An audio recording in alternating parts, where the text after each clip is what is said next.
E aí, pessoal da Finclass, quem fala é Bruno Perini, que é do canal Você Mais Rico. Se você é assinante da plataforma, me conhece também pela aula sobre reserva de valor e pelo Finbook Os Axiomas de Zurich. E para quem não conhece, fica meu convite, assine a Finclass, o link estará aqui na descrição. Lá há muito conteúdo sobre mercado financeiro, documentários, aulas, resenhas de livros, tudo que você precisa para começar a investir o seu dinheiro ou investir ainda melhor. E eu estou aparecendo aqui no canal da Finclass para falar sobre um assunto específico, sobre o clube de futebol brasileiro Cruzeiro e a compra que o Ronaldo fez recentemente e também para ver qual o desafio que ele vai ter à frente do clube, pensando até pelo lado das finanças, pegando as últimas informações divulgadas pelo clube referentes ao ano de 2020.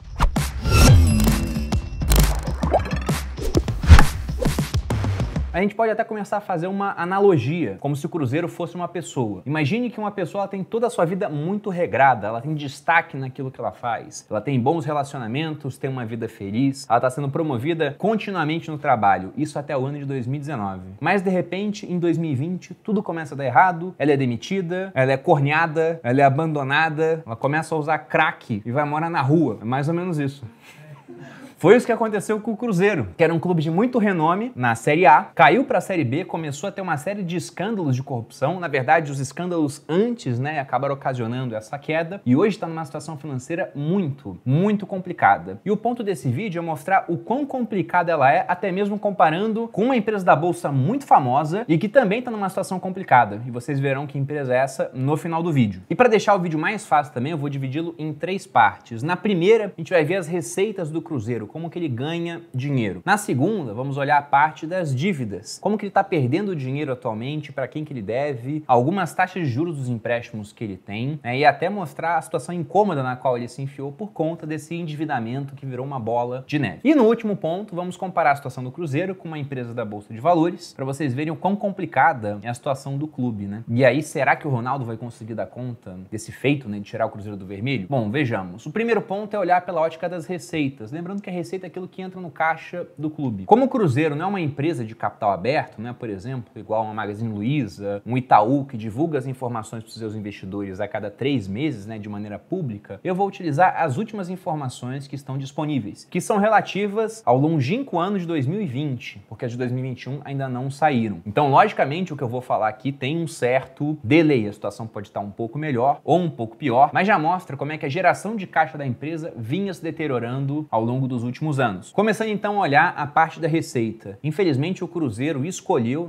entre aspas aqui, nenhum clube escolhe passar por isso, um ano ruim para cair. Eu digo ruim pelo seguinte: até 2019, os clubes da Série A que caíam para a Série B, eles continuavam recebendo o mesmo valor pelos direitos de transmissão dos jogos. Isso mudou justamente pro ano que o Cruzeiro caiu para a Série B, o ano de 2020. Nesse ano, eles teriam 2 opções nesse caso. Ou receberiam um valor fixo, que seria acordado ali mediante algo justo para menor exposição da Série B, ou poderiam receber com base nas compras de pay-per-views feitas para assistir os jogos. O Cruzeiro, provavelmente confiando ali no tamanho da sua torcida, escolheu a segunda opção. Só que essa segunda opção, em comparação com o resultado de 2019, ela ficou muito aquém. Em 2019, por exemplo, eles tinham feito uma receita com essa parte de transmissão de 70 milhões de reais. E em 2020, essa receita caiu para 23 milhões. Então veja que ela caiu mais de 2/3 no final das contas. Além disso, vamos pensar também na questão da bilheteria, que é uma outra fonte de receita valiosa para um clube. Olhando o número de 2019, o Cruzeiro tinha arrecadado cerca de 18,5 milhões com bilheteria. Já em 2020, até por conta da questão da pandemia, que acabou adiando os jogos, quando eles começaram a acontecer, eles estavam sem torcidas, a arrecadação foi muito menor, ficando na casa de 1.042.000 reais. Então veja que é uma queda de 18 vezes. Um outro ponto relevante também na parte de receitas é aquilo que viria dos sócios torcedores, o pessoal que paga uma mensalidade para financiar o clube, em troca de benefícios, alguns ingressos melhores. Hoje em dia também tem clubes já utilizando os fan tokens. Aí o fã vai lá e vota na música que vai ter no estádio, uniforme que o time vai usar, frase que vai ficar no vestiário. Mas são receitas que entram pro clube. Agora você concorda comigo que um clube que ganhava tudo tem muito mais apelo com a sua torcida em comparação com um clube que começa a ter um desempenho ruim em escândalos de corrupção? Então essa receita, assim como as outras que vimos aqui, também diminuiu, ficando na casa aí dos 11 milhões, um número também inferior àquele registrado em 2019. E para fechar essa parte, parte de análise da receita do Cruzeiro, no ano de 2019 eles também obtiveram uma receita muito grande com a venda de jogadores, já que tinha uma grande equipe. Foi naquele ano que eles ganharam a Copa do Brasil e eram favoritos em várias outras competições. O Cruzeiro conseguiu naquele ano mais de 100 milhões com a venda de jogadores. Já passando para 2020, a receita foi de cerca de 23 milhões, porque o elenco estava muito menos recheado de estrelas, já que eles tinham menos dinheiro para gastar e, como veremos no tópico a seguir, as dívidas já estavam se acumulando. Apenas para registrar como essa receita é muito menor do que a do ano anterior, em 2019 o Cruzeiro vendeu o jogador Arrascaeta para o Flamengo. Inclusive tem muita gente que fala que eu pareço com o Arrascaeta. Acho que é com a Arrascaeta que falam. Talvez no valor de mercado.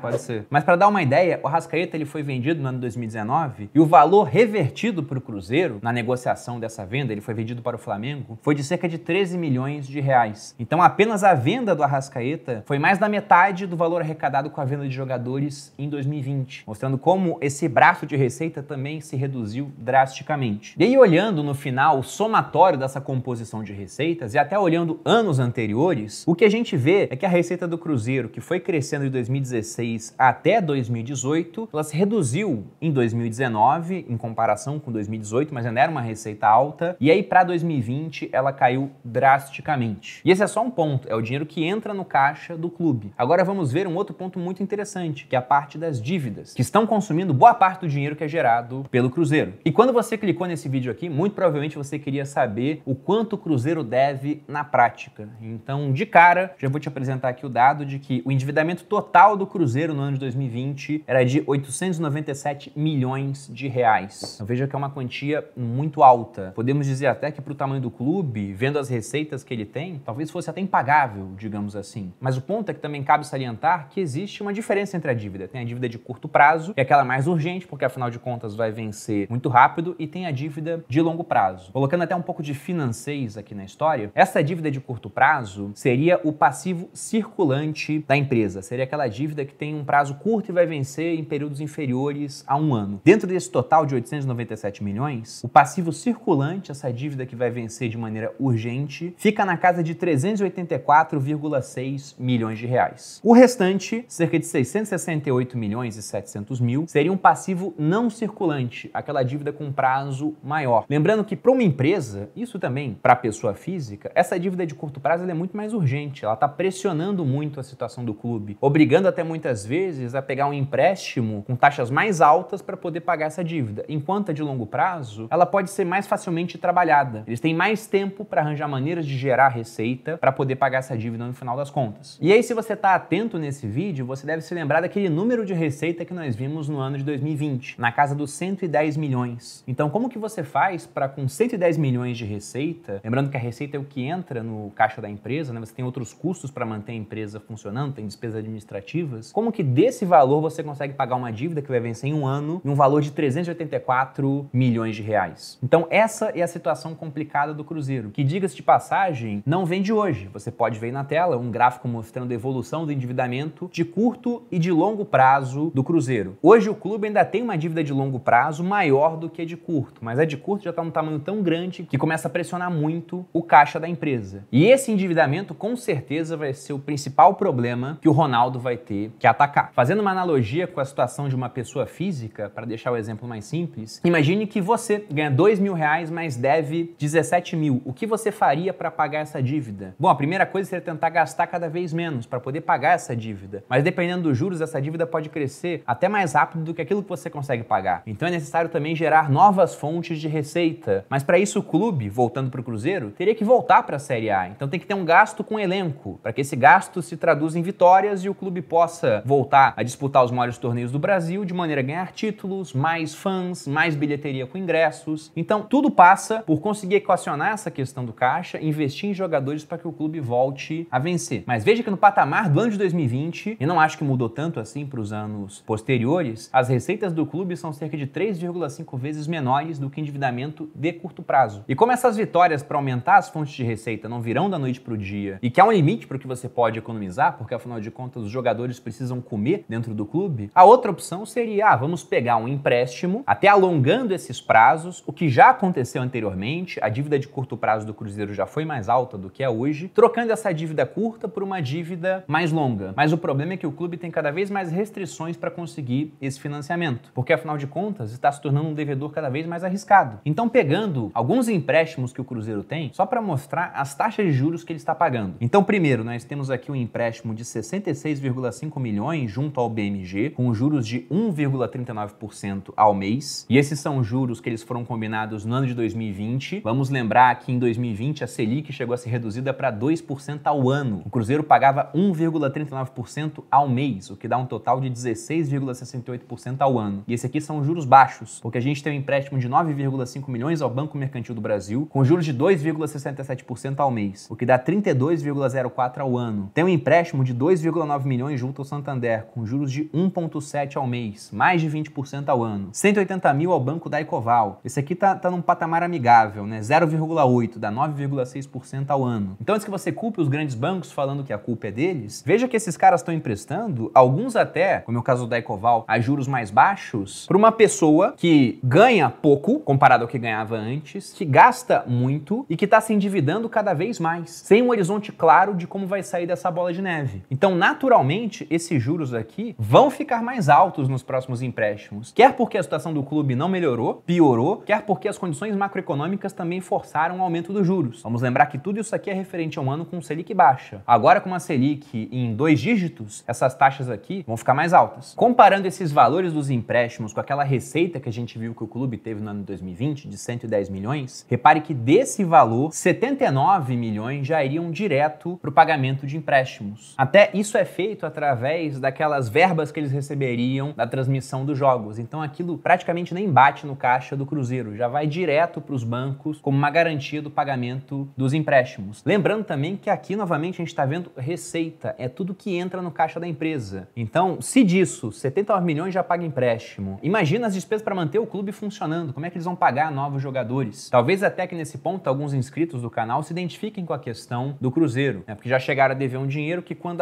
o dinheiro batia na conta, já é automaticamente para cobrir um cheque especial, por exemplo, ou pagar uma dívida anteriormente feita. Então é isso que está acontecendo hoje com o Cruzeiro. E aí, só para mostrar o quanto a situação é complicada, voltando para o nosso mundo das finanças. Comparando a questão da receita, dos ativos, do endividamento do Cruzeiro, com uma empresa muito conhecida no mercado, que já foi uma empresa muito grande, mas que passa por maus bocados aí nos últimos anos. Estou falando da gigante de telecomunicações Oi, né? Então muita gente já comprou Oi. Eu nunca comprei, porque eu fui cliente, e quem foi cliente da Oi não compra, mas já teve gente até indicando aí, falando que era uma empresa que iria passar por um turnaround, iria vir a se recuperar. Não é o que está acontecendo hoje, né? Porque você olha, em 2012 os papéis da empresa eram negociados na casa dos R$114 e hoje são negociados por menos de R$1. Inclusive, se a empresa fica negociando na B3 durante o espaço de mais ou menos um mês, custando menos de R$1, a B3 pressiona a empresa para dar um jeito, fazer um grupamento, por exemplo, porque afinal de contas uma ação que custa menos de R$1 é muito volátil, né? Imagina uma ação que custa, sei lá, 10 centavos. Se ela sobe 1 centavo, tá subindo 10% no dia. Quer 1 centavo, a mesma coisa. Então a B3 fala, olha, há um limite de tempo para isso, né? Dê um jeito para que a ação passe aí do valor de R$1. E a Oi, embora já tenha sido gigante, um dia começou a passar por uma série de problemas e teve resultados cada vez menores. Pegando alguns números dela, também referentes ao ano de 2020, embora tenha números muito mais atuais, mas é porque os do Cruzeiro também eram referentes a esse ano. A receita da Oi em 2020 foi na casa dos 9,2 bilhões de reais. Já o passivo circulante, aquela dívida de curto prazo que a Oi teria que pagar no ano de 2020, foi na casa de 18 bilhões de reais. Então veja que praticamente eles tinham um dobro de dívidas em relação à receita. Então, para cada R$1 que a Oi faturou em 2020, ela tinha 2 de dívida para pagar naquele ano. E como a receita é simplesmente o que entra no caixa da empresa e aquilo vai passar por uma série de deduções de gastos e despesas, o que acontecia é que a Oi gerava um resultado no final negativo. Ela não tinha lucro, ela tinha prejuízo no final das contas, o que viria até aumentar mais ainda a sua dívida. Agora, fazendo uma comparação com a capacidade da empresa em pagar as dívidas de curto prazo. Ela tinha um ativo circulante na época que dava na casa de 33,8 bilhões de reais. Então, fazendo uma conta aqui de índice de liquidez corrente, a gente chegaria num patamar de 1,87. Nossa, Bruno, o que é o índice de liquidez corrente? Então, esse índice ele mostra a relação entre todos os ativos circulantes que a empresa tem, aqueles que podem virar dinheiro com facilidade, e o passivo circulante circulante da empresa, aquelas dívidas e obrigações que eles têm que pagar num período de curto prazo. Então, fazendo essa conta, dividindo um pelo outro, a gente vê que a Oi tinha muito mais ativos do que dívida de curto prazo. Então, isso ainda dava uma certa segurança para o investidor, mostrando, olha, a situação está ruim, mas mediante o número de ativos que a empresa tem, no curto prazo, ela não passa por tanta dificuldade assim. Afinal de contas, ela tem como vender parte disso para transformar em dinheiro e pagar essa dívida que vai vencer dentro desses próximos 12 meses. E agora vamos comparar isso com a situação do Cruzeiro. Então, qual seria o índice de liquidez corrente do Cruzeiro nesse caso? Vamos pegar os ativos circulantes que eles têm e dividir por esse passivo circulante, essa dívida de curto prazo, que nós já vimos o valor. Então, indo lá nas demonstrações do Cruzeiro, o que a gente encontra é que ele tem um total de 45 milhões de ativo circulante. Dividindo isso pelos 384,6 milhões da dívida, a gente chega no índice de liquidez de 0,11. Para ser mais preciso, 0,1171. Isso comparado com a Oi, né, 1,87, mostra o quão frágil é a situação do Cruzeiro. Sabe quando você vê vídeos de educadores financeiros e o pessoal fala, não compra Oi, é uma bomba relógio, né? A empresa não tá bem das pernas. Então, bota aí na conta que o Cruzeiro tá quase 20 vezes pior por essa métrica. Mas, evidentemente, eu tô pegando aqui números de uma maneira simplificada. A análise de um clube, ela com certeza é muito mais complexa. E o Ronaldo, se ele decidiu investir 400 milhões do bolso dele no Cruzeiro, é porque, primeiro, ele viu que essa situação está complicada, afinal de contas, esses dados aqui são os que eu tive acesso, sendo que há dados muito mais atuais que ele deve ter consultado, usando uma equipe de profissionais altamente capacitada, porque ele tem muito dinheiro para correr atrás desses profissionais. Então isso não é mistério para ele. Agora, com certeza, ele está vendo algum tipo de caminho para tirar o clube desse buraco e levá-lo novamente até os seus grandes dias, porque o Cruzeiro é um grande clube nacional e com o financiamento correto, ele tem tudo para voltar até a Série A e voltar, inclusive, a ficar numa situação positiva. E eu espero que isso aconteça, porque quando isso acontecer, a gente vai ter um pouco de teoria dos jogos aqui no mundo do futebol, com outros clubes e investidores fazendo combinados, mostrando, olha como é que deu certo no Cruzeiro. Até que todos os clubes vão ficar cada vez mais parecidos com empresas aqui no nosso futebol. Mas o ponto é, a situação do Cruzeiro não é confortável. O Ronaldo vai ter muito trabalho, mas eu espero que ele tenha sucesso. Bom, mas eu queria saber a sua opinião. O que mais que o Ronaldo tem que fazer para tirar o Cruzeiro do buraco, além de ter injetado capital no clube? Mas veja que não é um capital tão grande assim comparado ao tamanho da dívida de curto prazo, né? O que vocês sugeririam para eles? O que vocês iriam sugerir para o Ronaldo? E também quero saber, na opinião de vocês, se valeu a pena comprar o Cruzeiro por esse preço. O que vocês acham? Bom, esse era o recado do vídeo. Se você gostou, deixe seu like, se inscreva aqui no canal, me siga nas redes sociais. Um grande abraço e até a próxima.